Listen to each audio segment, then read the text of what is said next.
ಮತಗಟ್ಟೆಯ ಬಳಿಯಲ್ಲಿ ಕಾಂಗ್ರೆಸ್ ಮತ್ತು ಎಸ್ಡಿಪಿಐ ಕಾರ್ಯಕರ್ತರ ನಡುವೆ ಗಲಾಟೆ ಆಗಿದೆ. ದಾವಣಗೆರೆ ದಕ್ಷಿಣ ವಿಧಾನಸಭಾ ಕ್ಷೇತ್ರಕ್ಕೆ ಏನು ಉಪಚುನಾವಣೆ ನಡೀತಾ ಇದೆ, ಈ ಸಂದರ್ಭದಲ್ಲಿ ಮತಗಟ್ಟೆಯ ಬಳಿಯೇ ಕಾಂಗ್ರೆಸ್ ಮತ್ತು ಎಸ್ಡಿಪಿಐ ಕಾರ್ಯಕರ್ತರ ನಡುವೆ ಗಲಾಟೆ ನಡೆದಿರುವಂಥದ್ದು. ದಾವಣಗೆರೆಯ ಭಾಷಾನಗರದ ಮುಖ್ಯ ರಸ್ತೆಯ ಬಳಿ ಈ ಘಟನೆ ನಡೆದಿದೆ.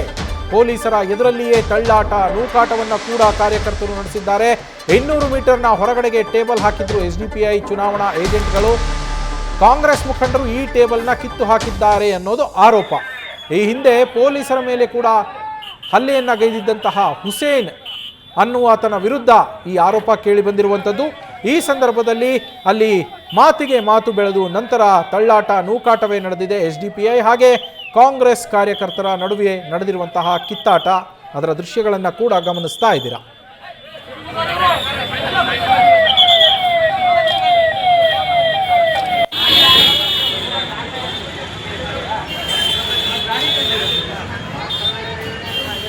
ನಮ್ಮ ದಾವಣಗೆರೆ ಪ್ರತಿನಿಧಿ ಮಹದೇವ್ ಫೋನ್ ಸಂಪರ್ಕದಲ್ಲಿದ್ದಾರೆ. ಮಹದೇವ್, ಅಲ್ಲಿ ಎಸ್ಡಿಪಿಐ ಕಾರ್ಯಕರ್ತರು ಏನು ಅಥವಾ ಏಜೆಂಟರು ಏನು ಟೇಬಲ್ ಹಾಕಿದ್ರು ಅದನ್ನು ಕಿತ್ತಾಕಿದ್ರು ಅನ್ನೋ ಆರೋಪ, ಈಗ ಪರಿಸ್ಥಿತಿ ಅಲ್ಲಿ ಸುಧಾರಣೆ ಆಗಿದೆಯಾ?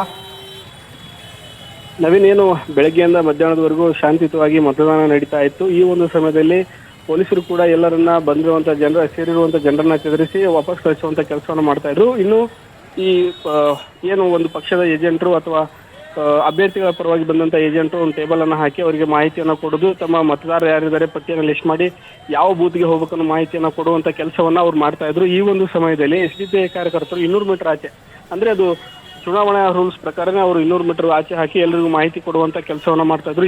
ಈ ಸಮಯದಲ್ಲಿ ಏಕಾಏಕಿ ಬಂದಂತ ಕಾಂಗ್ರೆಸ್ ಕಾರ್ಯಕರ್ತರು ಮತ್ತೆ ಮೊನ್ನೆ ಪೊಲೀಸ್ ಮೇಲೆ ಹಲ್ಲೆ ಮಾಡಿ ಬಂಧನಕ್ಕೆ ಒಳಗಾಗಿದ್ದಂತ ಹುಸೇನ್, ಏನು ಅಯ್ಯೂಬ್ ಪೈಲ್ವಾನ್ ಕಾಂಗ್ರೆಸ್ ಮುಖಂಡ ಅವ್ರ ಮಗ ಇದ್ದಾನೆ, ಹುಸೇನ್ ಅವರು ಬಂದು ಗಲಾಟೆಯನ್ನ ಮಾಡ್ತಾರೆ, ಟೇಬಲ್ ಅನ್ನ ಎಸೆದಿದ್ದಾರೆ ಅಂತ ಹೇಳಿ ಅವರು ಆರೋಪವನ್ನ ಸದ್ಯಕ್ಕೆ ಮಾಡಿರುವಂತದ್ದು. ಈ ಒಂದು ಸಮಯದಲ್ಲಿ ಇಲ್ಲಿ ತುಂಬಾ ವಾಗ್ವಾದ ಆಗುತ್ತೆ, ಅವ್ರ ಮಧ್ಯೆ ತಳ್ಳಾಟ, ನೂಕಾಟ ಆಗುತ್ತೆ. ಪೊಲೀಸರ ಎದುರಿಗೆ ಇಷ್ಟೆಲ್ಲ ಆದ್ರೂ ಕೂಡ ಪೊಲೀಸರು ಅಲ್ಲಿ ಮೂಕ ಪ್ರೇಕ್ಷಕರಾಗಿರ್ತಾರೆ. ನಂತರ ಇದು ವಿಕೋಪಕ್ಕೆ ಹೋಗುತ್ತೆ ಅಂತ ಅರಿತು ಮತ್ತಷ್ಟು ಪೊಲೀಸರನ್ನ ಕರೆಸಿ ಅವರನ್ನ ಅಲ್ಲಿಂದ ಚದುರಿಸುವಂತ ಕೆಲಸವನ್ನ ಮಾಡ್ತಾರೆ. ಕಾಂಗ್ರೆಸ್ನವರಿಗೆ ಅವರು ಏನೇ ಆರೋಪ ಇದ್ರು ಅಥವಾ ಅವ್ರಿಗೆ ಏನಾದರೂ ಅಸಮಾಧಾನ ಇದ್ರು ಅವ್ರನ್ನ ಪೊಲೀಸರು ಹೇಳಿ, ಅಧಿಕಾರಿಗಳಿಗೆ ಹೇಳಿ ಅವನ್ನ ತೆಗೆಸುವಂತ ಕೆಲಸವನ್ನ ಮಾಡ್ಬೇಕಾಗಿತ್ತು. ಆದ್ರೆ ಅಂತ ರೀತಿ ಕೆಲಸ ಯಾವುದನ್ನ ಮಾಡಿದ್ರೆ ಅವರನ್ನ ಬೆದರಿಸುವಂತ ಕೆಲಸವನ್ನ ಮಾಡಿದ್ರು. ಇದರಿಂದ ಎಸ್ಡಿಪಿಐ ಕಾರ್ಯಕರ್ತರು ಕೂಡ ಸಿಟ್ಟಾಗಿ ಅವ್ರ ವಿರುದ್ಧ ಒಂದು ವಾಗ್ವಾದವನ್ನು ನಡೆಸ್ತಾರೆ. ನಾವೇನು ಮಾಡಿದೀವಿ, ಏನೇ ಇದ್ರು ಅಧಿಕಾರಿಗಳು ಹೇಳಿ, ಪೊಲೀಸರು ಹೇಳಿ, ನೀವ್ಯಾಕೆ ಬಂದು ಈ ರೀತಿಯಾಗಿ ಗಲಾಟೆಯನ್ನ ಮಾಡ್ತೀರಿ, ಇದು ಒಪ್ಪುವಂಥದ್ದಲ್ಲ, ಅಧಿಕಾರ ಇದೆ ಅಂತ ಈ ರೀತಿ ನಡ್ಕೋದು, ದರ್ಪವನ್ನ ಮಾಡೋದು ಸರಿಯಲ್ಲ, ನಿಮಗೆ ಸೋಲಿನ ಭೀತಿಯಿಂದ ಈ ರೀತಿ ಮಾಡ್ತಿದ್ರೆ ಅಂತ ಹೇಳಿ ಅವರ ವಿರುದ್ಧ ಒಂದು ಆಕ್ರೋಶವನ್ನು ವ್ಯಕ್ತಪಡಿಸುವಂತ ಕೆಲಸ ಮಾಡಿದ್ರು.